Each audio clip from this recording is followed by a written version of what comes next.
I can't judge my own character based off of what somebody else's thought process is of me. Or like, ride with me if you ride with me, you can slide with me if you feel like 550 on the 5 sticky, come get high with me, that's a deal, right? Hi guys, welcome back to my channel. It's me, Nicole, also known as Kollie Kole. If you are a returning subscriber, hey girl, hey, what's up? How was your weekend? Because it's Monday. If you are new here, thanks for stopping by. You should think about joining. Here we basically talk about lifestyle issues.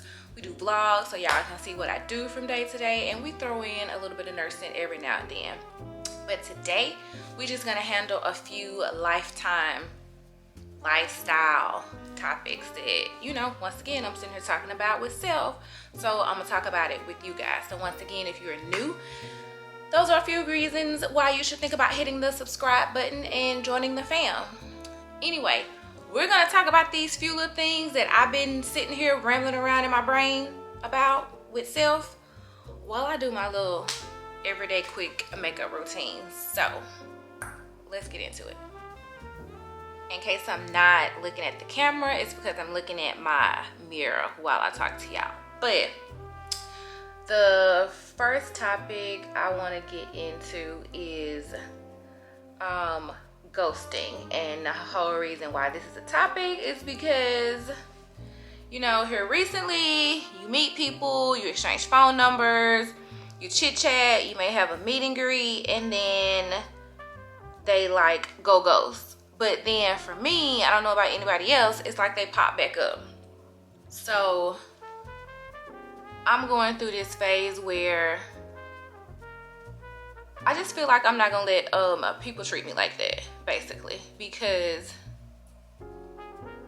you have to know what you will and will not allow in your life, and you have to kind of set the tone when you first meet people. So if we met and we are talking about things that we like and things that we don't like, and I just basically tell you, like, I'm big on communication, and then you just all of a sudden, like, we having conversation, we're enjoying each other's time, or so I feel like that's what's happening, and then you go missing all of a sudden, and then you want to pop back up with like no real explanation, like, this is normal, this is what you do, like, you show up and you're present when you want to be, and then when you don't want to be, you just be out living your best life. Well, I'm going to show you how I want to be treated, and that's not it. So guess what? You gonna get left on red, because I don't have time for that. Because just like I've already stated, that's not what I was into, and then you went and did it, and now I'm choosing to not continue to, you know, talking to you, because this popping in and out thing is what you tend to do. I don't want to be a part of that.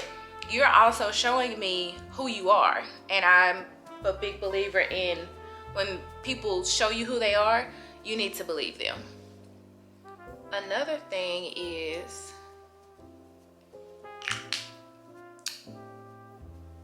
you have to show people how to treat you, and or how you want to be treated. So I feel like if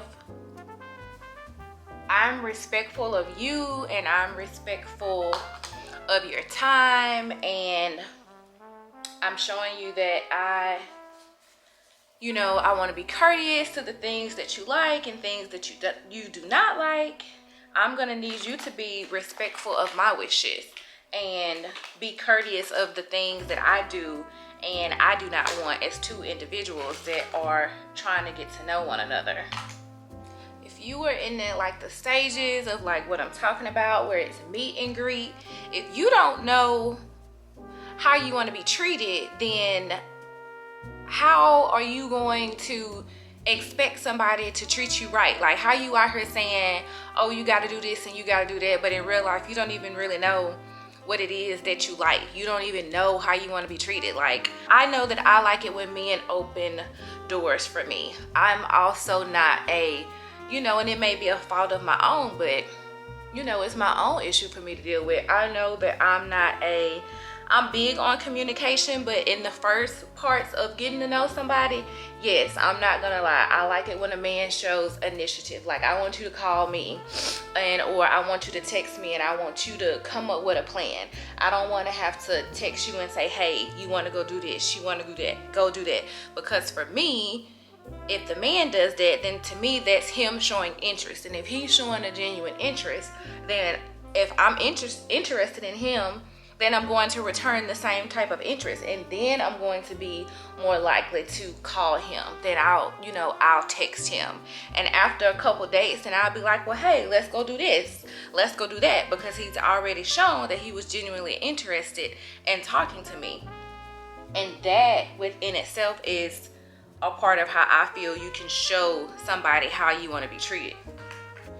This eyebrow over here is really pissing me off.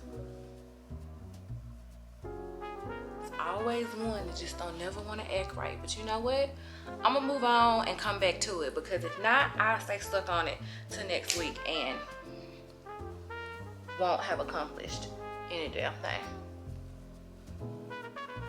Another thing I want to talk about with being like single and in the dating field, I feel like when people walk away, you have to let them walk away. Like, this is somebody that you barely even know to begin with. So if you meet them and then for whatever reason they go off and they disappear, then you should let them. If it appears that they have walked away, let them walk away. Don't be trying to force no conversation via text message. Don't be blowing up nobody's phone. Don't be all on their social media, like trying to force double tapping on pictures and shit, looking at stories over and over and over, hoping some type of conversation is gonna start between the two of y'all. Because you can't keep somebody who ain't trying to be kept.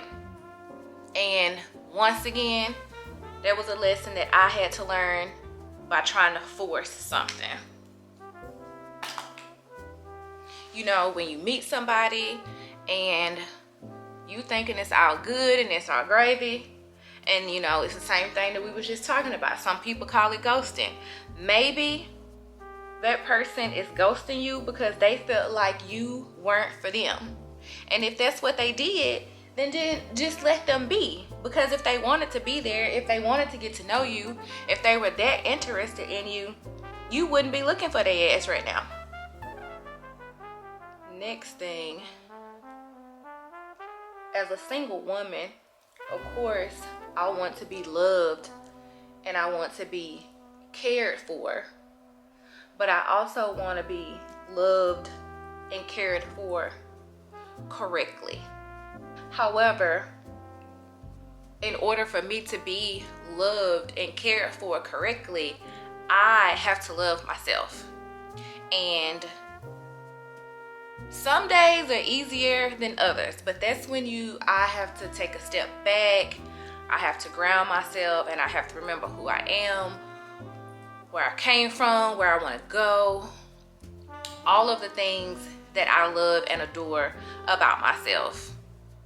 And then I turn it into, what is it that I want a man to give me? Because I've grounded myself. I'm back to me now. I know what the hell it is that I want. So once you have learned to love and truly care for yourself, then you can appropriately receive love from somebody else. Because if you don't love and adore and care for yourself, then what the next person is doing is never going to be enough. It's kind of like your cup is never going to be full. Your cup is never going to be overflowing with love and with an abundance of love. If hell, it ain't halfway, it's got to be at least halfway full with love of self. And then the person that you meet is supposed to help overflow your cup. If you are not in a space to where you truly love yourself, then you can sometimes find yourself making certain decisions or accepting certain type of behaviors from people that tend to just bring on pain. Like, it doesn't provide any growth, doesn't provide any happiness for you. And once again, it goes back to you're searching for something, but you're searching for it in other people when it's something that you need to find and make whole within yourself. But you seek it within the wrong people, and that's how you end up continuing to be hurt, basically. And once again, lived it, learned it, went through it, had to move the fuck on and stop living in misery. I just had to learn I can't judge my own character based off of what somebody else's thought process is of me, or the fact that, you know, this man has rejected me. Like, that is not a reflection of who I am. We can also kind of like piggyback off of that and get on how you know, it's rough out here in this singleness dating game, and I feel like it's very important to learn to and recognize when someone is broken. And when I say broken, it's basically what the hell I mean. People are incapable of having healthy relationships when they are still trying to figure out how to deal. Wait a minute. Stop. And when I say these things, it's not like I'm telling y'all what to do, because I ain't no therapist. These are things that I have either learned or I'm currently learning about myself. And I'm just talking to y'all about it, and maybe it'll help somebody. But the act of like trying to make somebody fit into your life. And this is a lesson I feel like I'm still struggling with, like right now, because it's kind of like you meet somebody and you be like, "Ooh, girl, like he like check out," but these three right here, these are like three really big things right here on my list, but I really like him. And when I say list, these are not like unrealistic list, like he needs to be made of gold with angel wings and walks on water type list. This is like, you know, does he communicate? Does he have a job? Does he have all of his teeth? Them the type of list that I'm talking about. It is okay to, you know, have a realistic list and not try and force someone to fit into your life versus if they just naturally fit into your life. There is a difference. You can't just allow, you know, someone that you are getting to know, and because you know you like them, you start accepting things from them that you normally wouldn't, you know. And when I say things, you just certain characteristics about a person that should be a red flag, but you kind of overlook it because you like this person. And 9 times out of 10, those little things that you start looking over in the beginning turn out to be huge red flags that you should have paid attention to in the beginning, because it ultimately leads to the demise of the new friendship / relationship. And lastly, I just want to talk about sometimes you have to learn to love a person from afar. Despite how much you want to be around that person, you adore that person, but if every time you try to involve yourself with him or her, it's kind of like you're risking your own. At this point, I feel like I don't want it to be cliche, but you're risking your own peace. There's always some type of issue, an argument, or you just, it's something, maybe it's kind of like every time you're around that person, it's like there's like overwhelming like anxiety or sadness or intense amounts of concern for this person. Sometimes that's a sign that you need to love a person from afar. And there's nothing wrong with that. Nothing wrong with that at all. Sometimes you just can't be directly involved with a person. And for most of us, I mean, you know, sometimes every now and then it is a family member, friend. But for most of us, it's just that one person that we just keep trying and trying and trying. But there's a reason why it's not working. Okay, guys.